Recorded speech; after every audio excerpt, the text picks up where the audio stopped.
అంతర్జాతీయ ఎయిర్పోర్టు రావడమే. ఇవాళ అందుకే అన్ని ఆలోచన చేసి లక్షలాది మంది పట్టాలు తీసుకొని డిగ్రీలు పొంది నిరుద్యోగ యువకులుగా శాశ్వతంగా మిగిలిపోతుంటే వాళ్లకు వృత్తి నైపుణ్యం నేర్పించాలి అని వాళ్లకు 3 నుంచి 6 నెలలు శిక్షణ ఇచ్చి సర్టిఫికెట్ కోర్సులు ఇవ్వాలని, అదేవిధంగా డిప్లొమా కోర్సులు నేర్పాలని, అదేవిధంగా డిగ్రీ పట్టాలను ఇవ్వడం ద్వారా ఈరోజు రెడ్డి ల్యాబ్స్ నుంచి మొదలు పెడితే SBI వరకు చాలా సంస్థలు ముందుకు వచ్చి వాళ్ళకి శిక్షణ ఇప్పించడమే కాదు వాళ్ళకు ఉద్యోగాలు మేము ఇస్తామని ఇవాళ సంస్థలన్నీ ముందుకు వచ్చినాయి. అందుకే ఈరోజు స్కిల్ యూనివర్సిటీలో మీకు అడ్మిషన్ వచ్చిందంటే మీకు ఉద్యోగం గ్యారంటీ అని చెప్పి నేను మాట ఇస్తున్నా.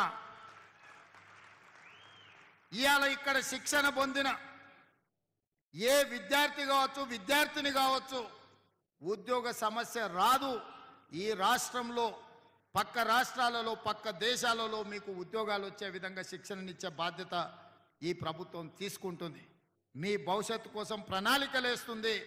మనము మన రాష్ట్రానికే కాదు పక్క రాష్ట్రాలకు పక్క దేశాలకు ముఖ్యంగా గల్ఫ్ కార్మికులుగా పోయి ఈరోజు మోసపోతున్న దళారుల మధ్యలో మోసపోతున్న వాళ్ళకు కూడా శిక్షణ ఇవ్వడం ద్వారా మిడిల్ ఈస్ట్ కంట్రీస్లో కన్స్ట్రక్షన్ నుంచి మొదలు పెడితే మెడికల్ అండ్ హెల్త్లో కూడా మన వాళ్ళను ఇవాళ ఉద్యోగ అవకాశాలు కల్పించడానికి మనం అన్ని రకాల ప్రయత్నాలు చేస్తున్నాం.